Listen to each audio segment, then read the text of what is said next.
This video is educational purposes only and does not constitute investment advice. Stock market investments carry risks. Viewers must conduct their own research. अस्सलाम वालेकुम और welcome back to the valuation classroom. This is Afaq Manzar, आपका fundamental analyst.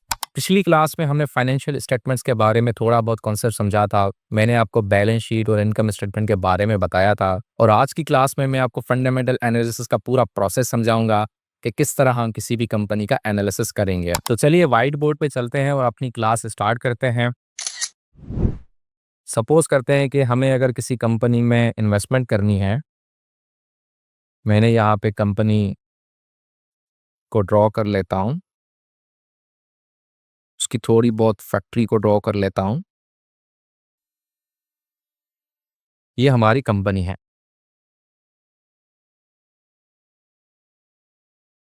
देखिए एक investor है, इसके पास 10 लाख रुपए पड़े हैं। अब 10 लाख रुपए एक इन्वेस्टर को किसी कंपनी में इन्वेस्ट करने हैं। कंपनी में इन्वेस्ट करने का मकसद क्या है? सिर्फ और सिर्फ प्रॉफिट कमाना। यानी ये चाहता है कि मेरे 10 लाख रुपए उस टाइम के बाद 12 लाख रुपए, 14 लाख रुपए या 20 लाख रुपए होने चाहिए। अब इसके पास बहुत सारे ऑप्शंस होते हैं। ये चाहे तो किसी प्लॉट में इन्वेस्टमेंट कर सकता था, वहाँ पर ये फिजिकली जा भी सकता था और उसकी सराउंडिंग्स वगैरह, एरिया वगैरह, उसकी फाइल्स वगैरह हर चीज़ उसको देखने के बाद उसमें ये बाकायदगी से ये एक डिसीजन ले पाता कि मुझे ये 10 लाख रुपए इस प्लॉट में लगाने हैं कि नहीं लगाने हैं, कितना रिस्क है और कितना रिवॉर्ड मिलेगा। अगर ये प्लॉट 1 साल के बाद 20 लाख रुपए का होगा तो उसके नुकसानात भी क्या-क्या हो सकते हैं वो बाकायदगी से देख भी सकता था। लेकिन अगर ये इन्वेस्टर कंपनी के कुछ ही शेयर्स खरीदता है तो ये बहुत कम चांसेस है कि वो कंपनी की पूरी प्रॉपर्टी, प्लांट और मशीनरी जाके खुद से देखे। अब इसको इसके अंदर इन्वेस्टमेंट भी करनी है क्योंकि यहाँ पे हो सकता है इसको रिटर्न ज़्यादा मिल रहा हो। प्लॉट में लगाता तो 12 लाख रुपए, 15 लाख रुपए बनते, लेकिन अगर कंपनी में इस उम्मीद से इन्वेस्टमेंट कर रहा है कि मेरे 10 लाख रुपए, 20 लाख रुपए होने चाहिए 1 साल के बाद, पैसे मल्टीप्लाई होने चाहिए, तो ज़ाहिर-सी बात है इसको कंपनी के फाइनेंशियल स्टेटमेंट्स को पढ़ना होगा। देखो जब आप प्लॉट खरीदते हो तो आपको जो सेलर पार्टी होती है वो सारी चीज़ें आपको दे रही होती है, आप ताकि इनको पढ़ें, समझें, फाइल्स वगैरह सारी चीज़ें। कंपनी में भी जब आप इन्वेस्टमेंट करते हो, कंपनी के लिए भी ये मैंडेटरी होता है कि आप अपने शेयर होल्डर को, जो भी उस कंपनी के छोटे-छोटे ओनर्स हैं, उनके साथ अपनी पूरी की पूरी खुली किताब सामने रखें। मसला सिर्फ ये आता है कि उस किताब को पढ़ना बहुत थोड़ा-सा टेक्निकल होता है।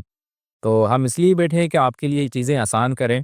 तो कंपनी अपने इन्वेस्टर के लिए क्या करती है? कंपनी हर साल या हर क्वार्टर के बाद अपनी फाइनेंशियल रिपोर्ट्स पब्लिक करती हैं, यानी इश्यू करती हैं।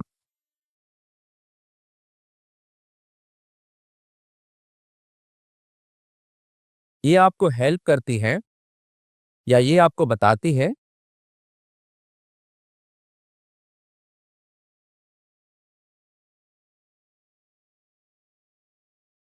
कंपनी की परफॉर्मेंस के बारे में कि कंपनी कैसा कमा रही है। अगर आप यहाँ पे 10 लाख रुपए लगा रहे हैं तो उस 10 लाख रुपए को कंपनी किस तरह से इस्तेमाल करेगी और उसमें से कितना मैक्सिमम फ़ायदा ले सकती है। अगर आप ये प्लॉट में लगाते वहाँ पे 12 लाख रुपए बनते, लेकिन अगर आप इस कंपनी में इन्वेस्ट कर रहे हो तो क्या कंपनी इतनी एलिजिबल है, क्या कंपनी के इतना अच्छा कारोबार है कि वो 10 लाख के 20 लाख रुपए बना दे कुछ टाइम पीरियड के बाद। अब देखो फाइनेंशियल रिपोर्ट्स कंपनी क्वार्टरली भी दे रही होती है और एनुअली भी दे रही होती है। सर क्या मतलब हुआ इसका? यानी जिस कंपनी में आपने 10 लाख रुपए लगाए हैं, वो आपसे जो कोऑर्डिनेशन है उसका, वो ऐसे होता है कि वो आपको हर 3 महीने के बाद आपके बिज़नेस के बारे में या अपने बिज़नेस के बारे में आपको बता रही होती है कि सर हमने इस तरह से बिज़नेस किया है, यहाँ पे हमने इन्वेस्टमेंट की है, इस तरह का हमारा कारोबार चल रहा है और इस क्वार्टर में हमारी शायद जो है वो गंदम इस तरह से नहीं बिकी, फर्टिलाइज़र इस तरह से नहीं बिका, दवाइयाँ इस तरह से नहीं बिकती। डिपेंड करता है कि किस सेक्टर की कंपनी है। वो सारी आपको क्वार्टरली जो रिपोर्ट है वो आपको हर 3 महीने के बाद कंपनी आपको दे रही होती है कि आप उसको देखें और ये बता रही होती है कि इस 3 महीने के अंदर हमने कितना प्रॉफिट किया और कितना लॉस किया। और जैसे ही कंपनी का साल पूरा होता है तो साल के आखिर में भी कंपनी आपको पूरे साल का हिसाब दे रही होती है जिसको हम एनुअल रिपोर्ट कहते हैं। वो हर साल आती है इसीलिए उसको एनुअल रिपोर्ट कहते हैं। मिसाल लेता हूँ मैं यहाँ पे ये कंपनी फिस्कल ईयर 2025 चल रहा है। अब फिस्कल ईयर और कैलेंडर ईयर का डिफरेंस मैंने सोचा है कि आपको बाद में समझाऊँ, लेकिन थोड़ा-सा मैं यहाँ पे ओवरव्यू दे देता हूँ ताकि आपको कन्फ्यूजन ना हो। देखो, फिस्कल ईयर होता है कि कंपनी का साल शुरू कहाँ से हुआ और साल खत्म कहाँ से हुआ। पाकिस्तान के अंदर फिस्कल ईयर जो है वो 30 जून को खत्म होता है और 1 जुलाई को शुरू होता है। तो ये जो फिस्कल ईयर है, ये 1 जुलाई से स्टार्ट होगा और 30 जून को खत्म होगा। कुछ कंपनीज कैलेंडर ईयर को भी फॉलो करती है, जैसे बैंकिंग सेक्टर। उनका बहुत सिंपल सा है, वो 1 जन को स्टार्ट करेंगे यानी 1 जनवरी को, और 31 दिसंबर को उनका साल खत्म होगा। बहुत आसान सा। इसको हम थोड़ा डिटेल में भी समझेंगे। मैंने सोचा है कि इसके बारे में आपको थोड़ी बहुत लॉजिक भी बता दूंगा कि फिस्कल ईयर और कैलेंडर ईयर में फ़र्क क्यों है, क्यों पाकिस्तान में 30 जून को ईयर एंड होता है, और क्वार्टरली के बारे में भी मैं आपको बताऊंगा। थोड़ा बहुत टेक्निकल चीज़ें हैं, इसी वजह से आज हमारी इंट्रोडक्टरी क्लास है, तो इसको इतना डीप में हम नहीं पढ़ते हैं। तो यहाँ इम्पोर्टेंट चीज़ ये है कि कंपनी हर साल आपके साथ कम्युनिकेशन कर रही होती है, अपने कारोबार के बारे में बता रही होती है, और हर 3 महीने के बाद भी आपके साथ वो कम्युनिकेशन कर रही होती है। तो हमारा सर यहाँ पे काम क्या होगा? हमारा काम होगा, जो कंपनीज़ हमें स्टेटमेंट्स देती हैं, हम बीइंग एन फंडामेंटल एनालिस्ट, हम करेंगे इनको एनालाइज़। हमारा काम यहाँ पे है। और इन फाइनेंशियल स्टेटमेंट्स को एनालाइज़ करने के बाद हमें क्या फ़ायदा होगा? हम एक फाइनेंशियल डिसीजन ले पाएँगे कि इस कंपनी में हमें इन्वेस्टमेंट करनी है या नहीं करनी। सिंपल। हमारा फाइनल एजेंडा ये है। तो सर, क्या हमें सिर्फ कंपनीज़ की फाइनेंशियल रिपोर्ट्स देख के ही ये फाइनेंशियल डिसीजन लेना है कि हमें इसके अंदर पैसे लगाने हैं कि या नहीं लगाने, इन्वेस्टमेंट करनी है या नहीं करनी? तो इसका जवाब है बिल्कुल नहीं। खाली फाइनेंशियल स्टेटमेंट्स या फाइनेंशियल रिपोर्ट्स देख के डिसीजन नहीं लिया जाता। और भी बहुत सारे फैक्टर्स होते हैं जो एक एनालिस्ट के लिए ज़रूरी है। हम उन सबको सीखेंगे, लेकिन यहाँ पे उनमें से कुछ चीज़ें मैं यहाँ पे मेंशन कर देता हूँ ताकि आपको आइडिया हो। जैसे कि यहाँ पे हमें,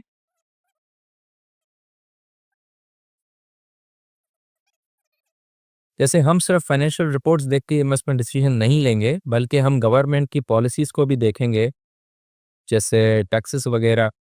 यानी एक स्पेसिफिक कंपनी है, जैसे मैं अगर मिसाल लेता हूँ कि ये कंपनी फार्मा की है, दवाइयाँ बनाती है, तो हमें ये देखना होगा कि क्या गवर्नमेंट ने इसके ऊपर टैक्सेस लगाए हैं, कितना टैक्स जो है वो उसकी प्रोडक्शन पे है, और बेचने पे कितना टैक्स ले रही है, और कितने तरह के टैक्स है जो इसके रेवेन्यू को, जो इसके प्रॉफिट को कम करेंगे। तो वो सारी चीज़ें भी हमें देखनी होगी। उसके अलावा गवर्नमेंट की इम्पोर्ट एक्सपोर्ट के ऊपर जो है वो रेस्ट्रिक्शंस और पॉलिसीज़ को भी देखना होता है कि अगर किस सेक्टर की कंपनी है उसके ऊपर कोई रेस्ट्रिक्शन तो नहीं है कि वो कोई चीज़ एक्सपोर्ट करे या बहुत हद तक इंपोर्ट करे, क्योंकि ज़्यादातर टैक्सेस जो है वो इंपोर्ट पे ही लग रहे होते हैं। तो ये देखना भी बहुत ज़रूरी होता है कि किस सेक्टर की कंपनी है। अगर मैं मिसाल लेता हूँ सेल कंपनी का या फार्मा कंपनी का, तो हमारे साथ ये होता है कि हम जो है वो एपीआईज़, उनको रॉ मटेरियल लेना होता है, मोस्टली इंडिया से वो दरामद कर रहे होते हैं, तो उनके ऊपर कितना टैक्स लगता है। तो ये सारी जो चीज़ें हैं वो हम इसके अंदर देखेंगे। कोई गाड़ियाँ बनाने वाली कंपनी है, टोयोटा है, उसको इंपोर्ट्स पे कितना टैक्स दे रहा है, गवर्नमेंट की पॉलिसीज़ क्या है, क्या कोई इंपोर्ट्स पॉलिसीज़ के अंदर कोई ऐसी चीज़ तो नहीं है या गवर्नमेंट ने इंट्रोड्यूस तो नहीं की कि उससे हमारी कंपनी का जो अगला साल है या फाइनेंशियल ईयर है उसका प्रॉफिट कम हो जाए, या कंपनी की परफॉर्मेंस बहुत ख़राब हद तक हो जाए, कोई लिमिट तो नहीं लगा दी गवर्नमेंट ने। तो ये सारा इम्पोर्ट और एक्सपोर्ट ये देखनी होती है हमें चीज़ें। इसके अलावा गवर्नमेंट पॉलिसीज़ के अंदर हमें सब्सिडीज़ वगैरह को भी देखना होता है। गवर्नमेंट सब्सिडीज़ यानी क्या कंपनी कोई ऐसी चीज़ बनाती है, कोई ऐसी दवाई बनाती है कि गवर्नमेंट ने जिसके ऊपर सब्सिडीज़ दी हुई है कंज़्यूमर को, यानी जो खरीदार हैं। लेट्स सपोज़ करते हैं कि अगर ₹100 की चीज़ है, गवर्नमेंट कहती है कि भाई आप ₹100 की ना दो, ₹40 हमसे ले लो, ₹60 आप जिसको बेच रहे हो उससे ले लेना, ताकि कंज़्यूमर को ₹60 पड़े, और गवर्नमेंट जो है वो ₹40 हमें देगी। ऐसा नहीं है कि हमारे रेवेन्यू से वो प्रॉफिट शेयर जो है वो मार लेगी, ऐसा नहीं होगा। तो अल्टीमेटली होगा क्या, जो कंज्यूमर है उसको एक चीज़ ₹100 की मिल रही है, उसके सामने वही चीज़ अगर उसको ₹60 की मिलेगी, तो वो हमारा टर्नओवर बढ़ेगा, चीज़ हमारी ज़्यादा बिकेगी, कंज्यूमर हमारी चीज़ ज़्यादा खरीदेगा। तो यही चीज़ है, वो भी हमें देखनी होती है और ये सारा हमें फिस्कल ईयर में देखना होता है कि हम न्यूज़ को भी देख रहे होते हैं।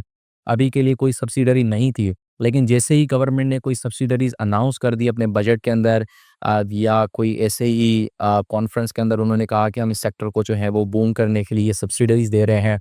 तो उन सेक्टर की हम फिर से जाकर एनालिसिस कर रहे होते हैं कि यहाँ पर क्या इसका इम्पैक्ट पड़ेगा।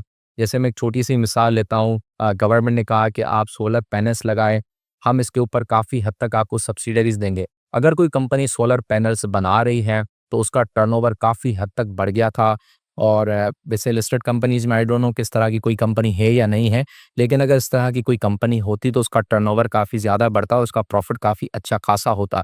पहले वो अगर 10 लाख का माल बेचती, अब वो 20 से 30 लाख रुपए का माल बेच सकती है, क्योंकि कंज़्यूमर की डिमांड बढ़ जाती है। तो गवर्नमेंट सब्सिडीज़ को भी देखना लाज़मी होता है।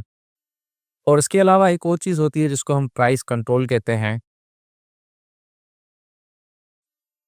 इसमें होता क्या है कि गवर्नमेंट अपनी पॉलिसीज़ दे रही होती है, जिससे वो हमारी गुड्स को, हमारे सामान को जो हम बेच रहे हैं, जिसका हम कारोबार कर रहे हैं, उसकी वो एक प्राइस सेट कर देती है।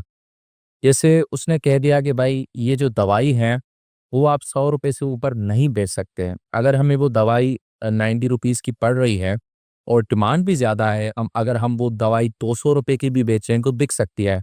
लेकिन गवर्नमेंट अपने रेगुलेशंस, अपनी पॉलिसीज़ के अंदर वो एक प्राइस सीलिंग लगा देती है कि भाई आप ₹100 से ऊपर ये चीज़ नहीं बेच सकते और कहीं-कहीं पे वो प्राइस फ्लोर भी लगा देती है कि आप ₹50 से ये चीज़ कम की भी नहीं बेच सकते। तो उन चीज़ों को भी देखना होता है और फार्मा कंपनी के अंदर तो बहुत हद तक इसको देखना होता है, क्योंकि गवर्नमेंट की एक रेगुलेटरी अथॉरिटी है जिसको कहते हैं हम drug regulatory authority of Pakistan. वो क्या करती है, वो अपने अंदर 500 से ज़ायद कंपनीज़ हैं, आई थिंक इनको अभी तक तो रेगुलेट कर रही है। पहले तो ज़्यादा थी, आहिस्ता-आहिस्ता गवर्नमेंट उसको रिड्यूस करती जा रही है। वो जो एसेंशियल दवाइयाँ होती हैं जैसे पैनाडोल, पैरासिटामोल और इस तरह की जो भी दवाइयाँ हैं जो हम खाते रहते हैं, अमूमन जो आम कंज़्यूमर हैं, उसके लिए उसने प्राइस सेट किया हुआ है कि भाई इससे ज़्यादा आप जो हैं एक दवाई को नहीं बेच सकते हैं। तो उससे अल्टीमेटली बीइंग हम एक बिज़नेसमैन, अगर हम एक इन्वेस्टर की तरह देखें, तो हमें नुकसान हो रहा होता है कि हम एक चीज़ को ज़्यादा अच्छी प्राइस पे बेच सकते हैं लेकिन वो बिक नहीं रही। तो उससे क्या होता है कि वो भी चीज़ें हमें देखनी होती हैं गवर्नमेंट पॉलिसीज़ के अंदर, और गवर्नमेंट पॉलिसीज़ के अंदर और भी बहुत ज़्यादा चीज़ें होती हैं, वो हमें देखनी होती हैं। जो मेजर मेजर चीज़ें थी वो मैंने आपको बता दी, टैक्सेस और इस तरह की जो चीज़ें हैं। इसके अलावा हमें कुछ और भी चीज़ें हैं जो देखनी होती हैं, जैसे कि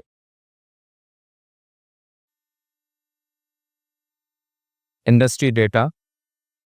अब इंडस्ट्री डेटा हमारे किस काम का होता है?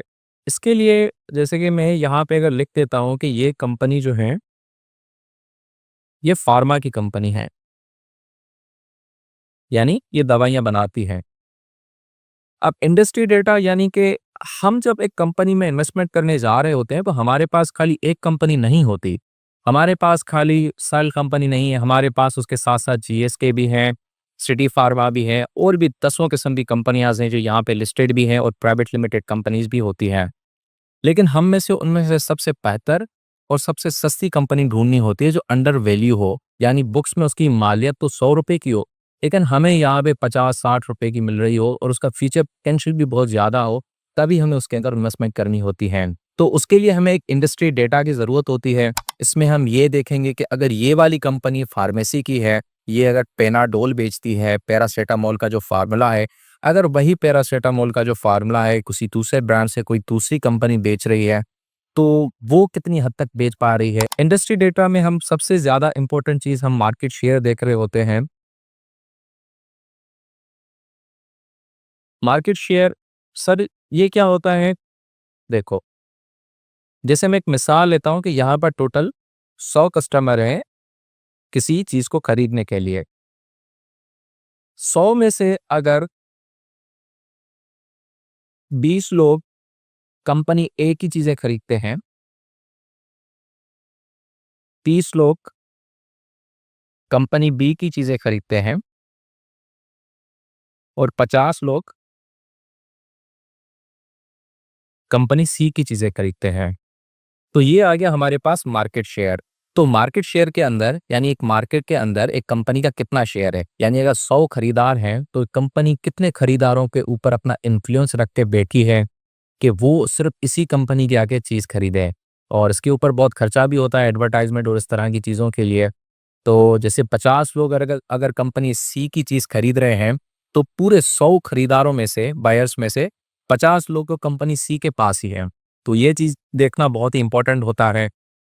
इसकी अगर प्रैक्टिकली मैं एग्ज़ाम्पल आपको दूँ तो हम इसको फर्टिलाइज़र सेक्टर में देख रहे होते हैं कि एफएफसी है, उसका कितना शेयर है, एफर्ट का शेयर क्यों गिर रहा है मार्केट के अंदर, फातिमा फर्टिलाइज़र भी है, उसका शेयर कितना है मार्केट के अंदर।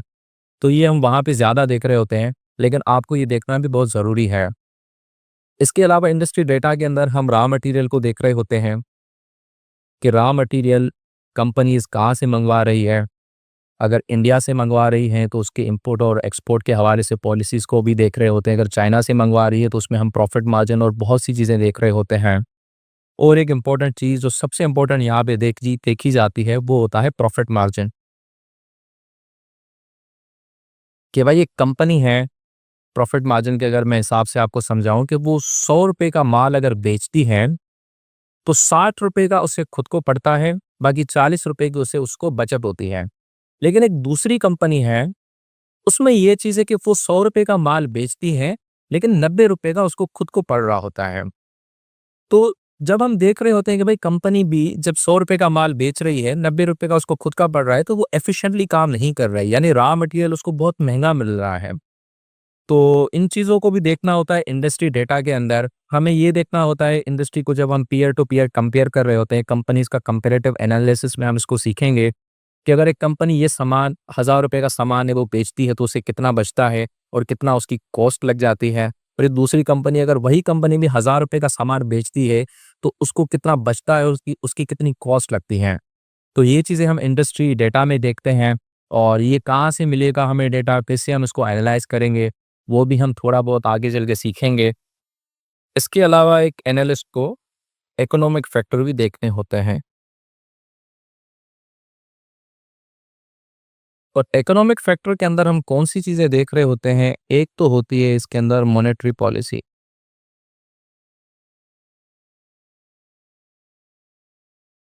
और दूसरा हम इसके अंदर फिस्कल पॉलिसी को भी देख रहे होते हैं। वैसे फिस्कल पॉलिसी गवर्नमेंट पॉलिसीज़ के अंडर आती है, लेकिन ये इकोनॉमिकली भी देखी जाती है। और भी इकोनॉमिक फैक्टर के अंदर तो हम बहुत सारी चीज़ें देख रहे होते हैं, इन्फ्लेशन, जीडीपी, अनएम्प्लॉयमेंट रेट और भी बहुत सारी चीज़ें हैं। डिमांड, सप्लाई, एक चीज़ को बेचने की कुव्वत और भी बहुत सारी चीज़ें हैं। लेकिन अभी के लिए आप ये 2 चीज़ें समझिए वो ज़्यादा इम्पोर्टेंट हैं।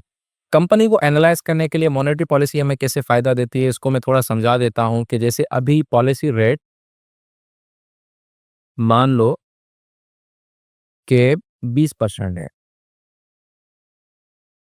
अब जैसे कंपनी है, हमारी ये जो कंपनी है फार्मा कंपनी, इसके ऊपर ₹1,00,000 का कर्ज़ा है। ₹1,00,000 का अगर इसके ऊपर आज कर्ज़ा है 20% के हिसाब से इसको 1 साल के बाद कितने देने होंगे? इसको देने होंगे 1,20,000 20,000 इसको ज़्यादा देने हैं। लेकिन स्टेट बैंक ने जो है पॉलिसी रेट थोड़ा बहुत गिरा दिया। उसने क्या किया कि 20% को निकाल के उसने इसको 15% तक कर दिया। अब इतना ज़्यादा तो जल्दी नहीं होता लेकिन अभी समझने के लिए आप ये चीज़ें समझें कि अगर 15% कर दिया तो अब इस कंपनी को 1,20,000 1 साल के बाद नहीं देने, इसको जो है खाली 1,15,000 देने हैं। तो बीच का जो ₹5,000 हैं, ये कंपनी को बच जाएँगे। वो सीधा कंपनी के प्रॉफ़िट में ऐड होंगे। तो इस तरह से मॉनेटरी पॉलिसी और पॉलिसी रेट का भी बहुत हद तक किरदार होता है, स्पेशली वो कंपनी जिनके ऊपर कर्जा बहुत ज़्यादा है। फिस्कल पॉलिसी हमें क्या बताती है? फिस्कल पॉलिसी जो है वो गवर्नमेंट की स्पेंडिंग के बारे में बताती है कि गवर्नमेंट अपना खर्चा कहाँ-कहाँ पे करेगी। जैसे आप घर की बजट बनाते हैं कि भाई ₹1,00,000 की अगर इनकम है, तो हम 50,000 जो है वो अ, इस चीज़ पे खर्च करेंगे, 20,000 का किराया देंगे और 20,000 बचाएँगे। इसी तरह गवर्नमेंट भी अपनी स्पेंडिंग और इनकम के बारे में फिस्कल पॉलिसी के ज़रिए बजट देती है। जस्ट टेक एन एग्ज़ाम्पल जैसे गवर्नमेंट ने अनाउंस किया कि हम कराची के अंदर तकरीबन 1000 फ्लाईओवर्स बनाने जा रहे हैं, फ्लाईओवर और ब्रिजेस बनाने जा रहे हैं और उसके लिए हमने 1000 करोड़ मुख्तस किए हुए हैं। तो बीइंग एन एनालिस्ट हम ये देखेंगे कि क्या हम किसी सीमेंट वाली कंपनीज़ में इन्वेस्टमेंट करने जा रहे हैं या ऐसी कंपनीज़ जो सीमेंट और स्टील बनाती हो। ज़ाहिर-सी बात है इस बजट से अगर हमें फ़ायदा उठाना है being an businessman, being an investor तो हमें उन्हीं कंपनीज़ में इन्वेस्टमेंट करनी होगी जो उस ब्रिज और उस फ्लाईओवर के अंदर सामान बेचती हो। ना कि हम ऐसा करें कि उस वक़्त हम किसी गाड़ियाँ बनाने वाली कंपनी में इन्वेस्टमेंट करें। तो ये चीज़ें देखी जाती हैं और इसमें ये भी देखना ज़रूरी होता है कि अगर सीमेंट और स्टील की कंपनी में आपको इन्वेस्टमेंट करनी है, तो ये ज़रूरी हो कि वो सीमेंट की कंपनीज़ कराची की हो या उनके अंदर कराची की प्रोडक्ट बिकती ही हो। ऐसा ना हो कि कंपनी है वो लाहौर के अंदर अपना कारोबार कर रही है, आप उसके अंदर इन्वेस्टमेंट करके बैठे हों और आपको ये लगे कि भाई ये जो कराची में फ्लाईओवर्स बनने जा रहे हैं, तो हम इसके अंदर जो है वो फ़ायदा लेंगे, तो इस चीज़ों को भी देखना पड़ेगा। तो इसके बाद हम क्या करेंगे, हम इन सारी चीज़ों को एक फाइनेंशियल मॉडल में डालेंगे।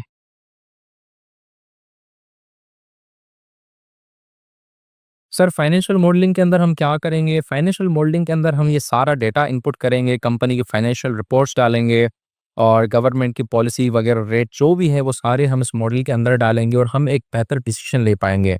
इससे हमें ये पता चलेगा कि अगर हम इस कंपनी में इन्वेस्टमेंट करने जा रहे हैं, तो 2 साल के बाद, 4 साल के बाद वो कंपनी कहाँ पे खड़ी होगी। अभी अगर ये कंपनी 10 लाख रुपए के ऊपर खाली 1 लाख रुपए कमा के दे रही है, तो क्या ऐसा पॉसिबल है कि गवर्नमेंट उसके ऊपर सब्सिडरीज़ अगर दे रही है, अगर टैक्सेस कम कर रही है, अगर प्राइस कंट्रोल हटा रही है, यानी हमें खुली छूट दे दी है उसने कि भाई आपकी मर्ज़ी आप जितने दाम की बेचें चीज़ें या मार्केट शेयर उसका बढ़ता जा रहा है, तो वो ज़ाहिर-सी बात है कंपनी को हर हद से फ़ायदा होगा। वो अगर आज 10 लाख रुपए के ऊपर 1 लाख रुपए का प्रॉफ़िट कर रही है, तो दूसरे साल आने वाले साल के अंदर वो हो सकता है 2 लाख रुपए का प्रॉफ़िट करे। जैसे ही 2 लाख रुपए का प्रॉफ़िट करेगी, ये कंपनी की परफ़ॉर्मेंस अच्छी होगी, तो मार्केट के अंदर ये खबरें आएँगी, मार्केट के अंदर ये खबर आती है, तो लोगों का इंटरेस्ट और बढ़ेगा, लोग इसके अंदर और इन्वेस्टमेंट करेंगे। खाली आपके पास 10 लाख रुपए नहीं हैं, 1000 लोग और भी हैं जो इस कंपनी के अंदर इन्वेस्टमेंट करना चाहेंगे, तो आपकी एक इन्वेस्टमेंट जो है वो अच्छी खासी बनेगी और आप बिज़नेस के अंदर इन्वेस्टमेंट कर रहे हैं, तो ये भी आपके लिए एक अच्छी बात होगी। तो बीइंग एन इन्वेस्टर आपको एक अच्छा खासा प्रॉफ़िट मिल सकता है। तो जल्दी से मैं चीज़ों को रिवाइज़ कर देता हूँ, जैसे एक इन्वेस्टर है अगर आपको 10 लाख रुपए कंपनी में लगाने हैं और आप चाहते हैं कि मैं फ़ार्मा कंपनी के अंदर लगाऊँ, तो फ़ार्मा कंपनी में लगाने के लिए आपके साथ कम्युनिकेशन करने के लिए कंपनी काफ़ी चीज़ें करती है, वो अपनी फाइनेंशियल रिपोर्ट्स देती है, वो क्वार्टरली भी देगी और एनुअली भी देगी जिसके अंदर अपने कारोबार के बारे में सब कुछ आपके साथ शेयर कर रही होती है। तो उसको आपको पढ़ना होगा, उसको पढ़ने के बाद आपको और चीज़ों के साथ भी कंपेयर करना होगा क्योंकि यहाँ पे आप एक एनालिस्ट बन चुके हैं। आपको गवर्नमेंट की पॉलिसीज़ भी देखनी होगी कि गवर्नमेंट ने कोई सुपर टैक्स तो नहीं लगाया अगर इस कंपनी पे सुपर टैक्स लगाया है तो ज़ाहिर-सी बात है इसका प्रॉफ़िट कम होगा।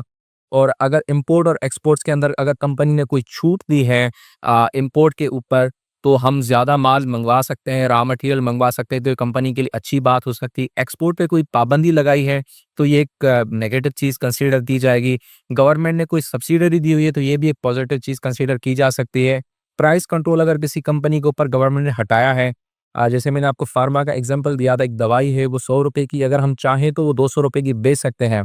लेकिन गवर्नमेंट ने हमें मना किया हुआ है और हम बेच भी नहीं सकते ₹100 से ऊपर की। उसके अलावा हमें इकोनॉमिक फैक्टर भी देखने होंगे मॉनेटरी पॉलिसी को देखना होगा और प्रेडिक्ट करना होगा कि अगर पॉलिसी रेट कम होता है तो क्या हमारी कंपनी को ऊपर फ़ायदा हो सकता है या नहीं हो सकता। फिस्कल पॉलिसी को भी देखना है और इंडस्ट्री डेटा को लाज़मी देखना होगा, मार्केट शेयर को देखना होगा, रॉ मटेरियल को देखना होगा, प्रॉफ़िट मार्जिन को देखना होगा और ये सारी चीज़ें, ये सारा डेटा जो है वो हम इनपुट करके एक फाइनेंशियल डिसीजन ले पाएँगे। फाइनेंशियल डिसीजन किस तरह का होगा हमारा, अगर ये सारी चीज़ें हमें अच्छी लगती हैं, लगता है कि कंपनी फ्यूचर में बहुत अच्छा ग्रो करेगी, तो हम इस कंपनी के स्टॉक को खरीद सकते हैं या इसके अंदर इन्वेस्टमेंट कर सकते हैं। लेकिन अगर हमने इस कंपनी के अंदर इन्वेस्टमेंट कर रखी है, 10 लाख रुपए की ओनरशिप है इस कंपनी के अंदर हमारी और हमें सडनली ये पता चलता है कि कंपनी के ऊपर गवर्नमेंट ने सुपर टैक्स लगा दिया है, एक्सपोर्ट्स पे पाबंदी लगा दी है, गवर्नमेंट की सब्सिडीज़ ख़त्म हो गई है, गवर्नमेंट ने प्राइस कंट्रोल कर दिया है और इंडस्ट्री के अंदर मार्केट शेयर कंपनी का गिर रहा है और इकोनॉमिक फैक्टर की अगर बात करें तो कंपनी के ऊपर कर्जा भी ज़्यादा है और पॉलिसी रेट भी बढ़ गया है और प्रॉफिट मार्जिन भी जो है वो बहुत कम हो गया है क्योंकि उसको रॉ मटेरियल बहुत महंगा मिल रहा है। तो ये सारी चीज़ें देखने के बाद हम एक दूसरा डिसीजन लेंगे, वो हम स्टॉक को जो है वो बेचेंगे तो ये चीज़ें देखनी होती हैं, ये मैं पूरा आपको साइकिल बता दिया और फाइनेंशियल मॉडलिंग करने के साथ-साथ क्योंकि ये थोड़ा एडवांस है और काफ़ी हद तक बोरिंग भी होता है, लेकिन हम इसको बहुत इंटरेस्टिंग बनाएँगे और हेल्प लेंगे हम चैट जीपीटी से।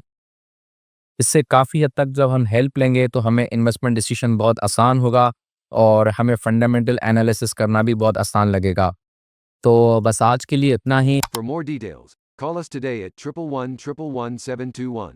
Open an account with Standard Capital Securities. Start investing in your financial future. Talk to our experts and get access to exclusive market research and much more.